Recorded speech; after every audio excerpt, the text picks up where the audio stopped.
माहिर नफ्सियात का मानना है कि इंसान को अगर कभी कोई सदमे वाली या बुरी न्यूज़ मिले तो उसका जो पहला रिएक्शन होता है वो स्टेट ऑफ डिनायल होता है। यानी कि शुरू शुरू में जो पहला रिएक्शन इंसान का आता है बुरी खबर सुनने पे वो ये आता है कि नहीं, ऐसा नहीं हो सकता। बहुत ही बुरी खबर अगर उसको आप सुना देना तो इस तरह से ज़्यादातर लोग रिएक्ट करते हैं। लेकिन उसके बाद फिर आहिस्ता आहिस्ता इंसान हकीकतों को तस्लीम करना शुरू कर देता है। इंडिया के अंदर भी पिछले महीने जो इनको बुरी खबर मिली है कि पाकिस्तान और सऊदी अरब ने एक म्यूचुअल डिफेंस एग्रीमेंट किया हुआ है, तो तब से लेकर इंडिया के बहुत सारे एक्सपर्ट्स सदमे में हैं और वो स्टेट ऑफ डिनायल में हैं। और उनको यकीन नहीं आ रहा कि ऐसा कैसे हो सकता है, अचानक से ये इतना बड़ा मुआहदा कैसे हो गया दोनों के दरमियान, और अब तो इसमें टर्की भी आ रहा है। अब वहां पर ख्याल ये जाहिर किया जा रहा है उनके कुछ एक्सपर्ट्स की जानिब से कि देखो ये मुआहदे वगैरह तो हो गए हैं, लेकिन प्रोबेबली ये जो दोनों मुल्क हैं टर्की और सऊदी अरब, शायद ये पाकिस्तान की मदद करने को ना आए अगर भारत उनके साथ उलझ पड़ता है तो। द वीक इंडिया का बड़ा न्यूज आउटलेट है, देखिए उन्होंने क्या लिखा है इस पे।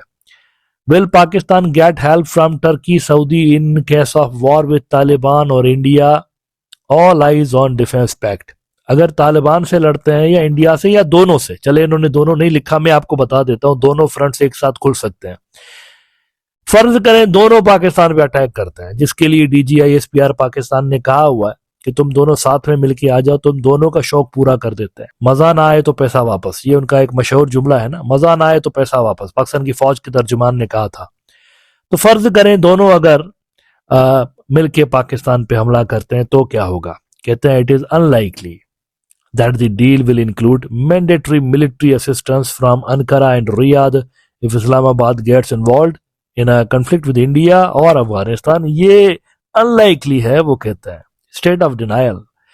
नहीं नहीं, ऐसा कैसे हो सकता है, it is unlikely that the deal will include mandatory military assistance, यानी ये जो जरूरी, यानी आपके ऊपर लाजिम हो गया, ये पाकिस्तान इज अंडर अटैक, अब लाजिम है कि हम उनकी मदद को आए। कहते हैं इट इज अनलाइकली। कहते हैं कि as things stand, the particulars of the deal remains unknown. The proposed deal is not likely to include a clause that demands mandatory mutual support in the event of an armed conflict, the report said. In September 2025, Pakistan and Saudi Arabia signed a defense pact under which any aggression against either country shall be considered as an act of aggression against both. The Strategic Mutual Defense Agreement was signed during Prime Minister Shehbaz Sharif's state visit to Riyadh. According to reports, this defense deal between the two sides is unrelated to the three-party partnership now being discussed. तो उनको ऐसा लग रहा है, India के experts को, कि शायद ऐसा ना हो। एक दिल में उमंग है, एक उम्मीद है कि शायद मैंडेटरी क्लॉजेस इसके अंदर ना हो, यानी एक तरह से कहते हैं ना, हेल्प कर दें तो कर दें, नहीं करें तो खैर है, इस तरह का कोई, वो कहते हैं कि कोई मैकेनिज्म बन सकता है, लेकिन इट्स नॉट ट्रू। पहली बात तो ये जान लीजिए कि सऊदी और पाकिस्तान के दरमियान जो डिफेंस पैक्ट है वो कंपलसरी है, यानी दोनों में से किसी एक पे अगर अटैक होता है तो कंपलसरी है दूसरे के ऊपर कि वो उसकी हेल्प करे। देखे ना, अल जजीरा ने क्या लिखा हुआ है, Saudi Arabia signs mutual defence pact with nuclear armed Pakistan, pact declares any attack on Saudi Arabia और Pakistan an attack on both deepening shared security alliance. तो ये पैक्ट इस तरह का है, नेटो के आर्टिकल 5 के जैसा। टर्की के साथ जो एक ट्राइलेटरल पैक्ट साइन करने जा रहे हैं दोनों मुल्क, पाकिस्तान और सऊदी, जो कि ड्राफ्ट स्टेजेस में है, यानी उसका ड्राफ्ट प्रिपेयर्ड है ऑलरेडी, उस ड्राफ्ट पे स्टडी हो रहा है और नोक पलक उसकी संवारी जा रही है। आप कभी भी सुन सकते हैं कि सिग्नेचर की जो सेरेमनी है वो अनकारा में या रियाद में या इस्लामाबाद में होने वाली है, तो ये कभी भी आप खबर सुन सकते हैं। लेकिन उसके अंदर ये चीज नहीं होगी कि ऑप्शनल होगा, टर्की के ऊपर अगर किसी ने एग्रेशन किया तो ऑप्शनल होगा। ऑप्शनल अगर कोई होता तो फिर ये मुल्क इतना बड़ा, यानी ये सारे एक्टिविटीज क्यों करते इस तरह से, वो तो ऑलरेडी है। अभी भी उनके दरमियान इस तरह की डिफेंस एग्रीमेंट्स हैं, यानी कि पाकिस्तान और टर्की के दरमियान भी अगर आप देखें तो डीप लेवल के डिफेंस टाइज हैं। इंडिया पाकिस्तान की जब इनके दरमियान टेंशंस थे तो तब भी टर्की का बहरी बेड़ा जो है वो यहाँ पहुंच गया था कराची के अंदर, सिंबॉलिक था, लेकिन कम से कम उन्होंने टेंशंस के दिनों में यहाँ पहुंच के बता दिया कि हम इनके साथ खड़े हुए हैं। तो ये कोई ऑप्शनल या इस तरह की क्लॉजेज नहीं होंगी, सॉलिड किस्म की इसके अंदर क्लॉजेज होंगी, ये जो ट्राइलेटरल एग्रीमेंट बनने जा रहा है। लेकिन इंडिया के एक्सपर्ट्स को मैं एक ऐसी चीज की तरफ उनका आज ध्यान कुछ दिलवाना चाहता हूं जहां पर वो देख नहीं रहे, शॉर्ट साइटेड हैं, उनकी नजर इतनी ज्यादा दूर तक नहीं जाती। अब देखें ना आप, इंडिया के जो एक्सपर्ट्स हैं या उनके जो पॉलिसी मेकर्स हैं, इतने उनकी नजर कमजोर है। गुज़िश्ता साल ये 10 साल का मुआहदा करते हैं ईरान के साथ चाबहार के ऊपर, फिर एक साल भी नहीं होता कि वो चाबहार से वाइंड अप करके चले जाते हैं। उनका बोर्ड में जो इंडियंस थे वो निकल गए वहां से, और जो वहां पर वेबसाइट थी इवन वो भी उन्होंने डाउन कर दी चाबहार की, खत्म हो गया चाबहार।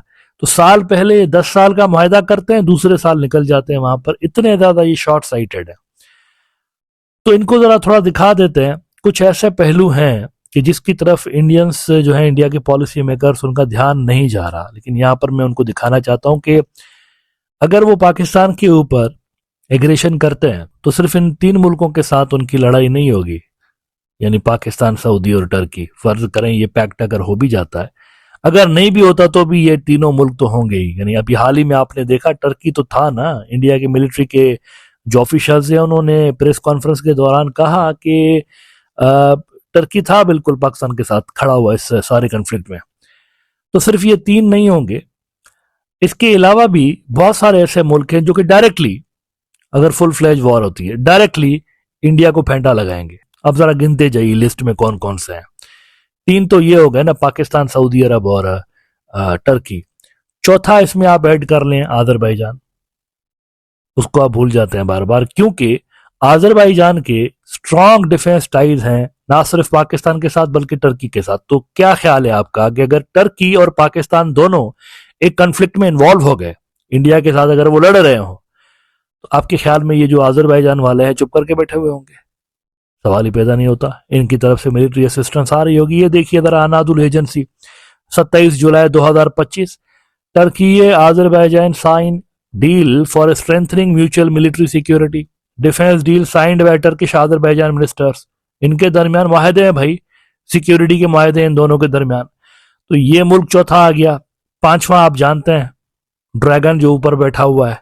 आपके जो मिलिट्री के लोग हैं वो कहते रहते हैं कि नहीं नहीं, ये जो हमें फेंटा पड़ा है, तो इन्होंने भी हमें फेंटा लगाया है, चाइना वालों ने। 5वां मुल्क ये आ गया आपका।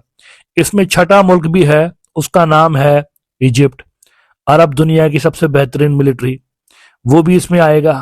अब आप सोच रहे होंगे कि इनका नाम कैसे ले लिया मैंने। अगर सऊदी अरब आ गया ना तो इजिप्ट भी आएगा।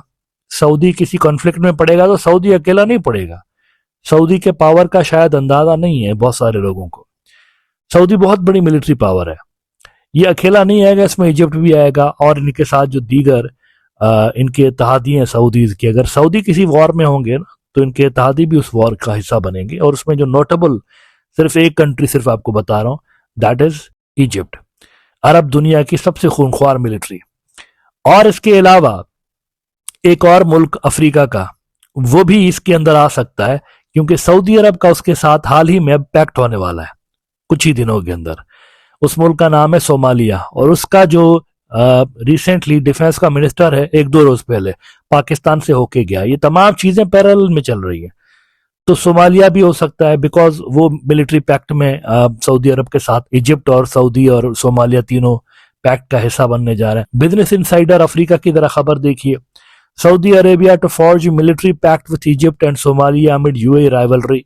Saudi Arabia is finalising a new military coalition बन रही है with Somalia and Egypt as part of its efforts to curb the UAE's regional influence। लेकिन अगर सऊदी अरब किसी कंफ्लिक्ट में डायरेक्टली इन्वॉल्व होता है, यानी इस पाकिस्तान वाला जो एग्रीमेंट है उसमें सऊदी के ऊपर ये लाजिम है ना कि पाकिस्तान पे हमला, सऊदी पे हमला, तो सऊदी अगर आएगा तो ये तमाम का तमाम आप जो नेटवर्क देख रहे होंगे अलायंसेस का, ये न्यूट्रल तो नहीं होगा ना, ये भी ऑब्वियसली साइड्स लेगा। कहां की साइड लेगा? ये पाकिस्तान की साइड ले रहे होंगे। तो आप होंगे एक तरफ अकेले। हमने देखा मई के अंदर आपके साथ कोई खड़ा नहीं था, और आपका मुकाबला हो रहा होगा इन 10-12 कंट्रीज के साथ, यानी कि एक तरह की वर्ल्ड वॉर आप लड़ रहे होंगे। पाकिस्तान से फुल फ्लैज वॉर का मतलब है कि वर्ल्ड वॉर आप लड़ रहे होंगे, अकेला पाकिस्तान नहीं है, पूरी दुनिया इनके साथ खड़ी हुई है। और सॉलिड अलायंसेज हैं, डिफेंस के सॉलिड अलायंसेज इनके दरमियान मौजूद हैं। इसलिए किसी भी एडवेंचर से पहले इन तमाम फैक्टर्स को कंसीडर करना चाहिए इंडिया को। वो अकेले पाकिस्तान से नहीं लड़ पाते, तो अगर उनके साथ 10-12 मुल्क इस तरह से एक साथ इनके ऊपर हमलावर हो जाएं तो जबरदस्त कर देंगे टोटली इंडिया को। और मेरे ख्याल से इंडिया में कुछ सर्कल्स में ये बात सोची जरूर जा रही है। इसका इशारा यूं मिलता है कि अनलाइक पास्ट, कि जहां थोड़ा कुछ भी होता था इंडिया के अंदर तो इल्जाम पाकिस्तान पे आ जाता था, लेकिन मई की लड़ाई के बाद जिस तरह से इंडिया को फेंटा पड़ा है और उसके बाद जिस तरह से ये मिलिट्री अलायंसेज हुए हैं ना, ऑफिशियल अलायंसेज, तो एक पैटर्न में थोड़ी सी तब्दीली आई है। अब कुछ होता है कश्मीर के अंदर या इंडिया में कुछ होता है तो झट से पाकिस्तान के ऊपर इल्जाम नहीं आता उसका, यानी इधर उधर ब्लेम कर रहे होते हैं कि नहीं ऐसा हुआ होगा वैसा होगा, बांग्लादेश के ऊपर भी इल्जाम डाल रहे होते हैं। तो ये मेरे ख्याल से इसी वजह से हो रहा है, क्योंकि इंडिया के अंदर उनके जो मिलिट्री के पॉलिसी मेकर्स हैं वो शायद जानते हैं, उनको अंदाजा है कि ये बहुत बड़ा एक चैलेंज उनके सामने खड़ा हो गया और पावर की इक्वेशन जो है वो मुकम्मल तौर पर पाकिस्तान के फेवर में झुक चुकी है।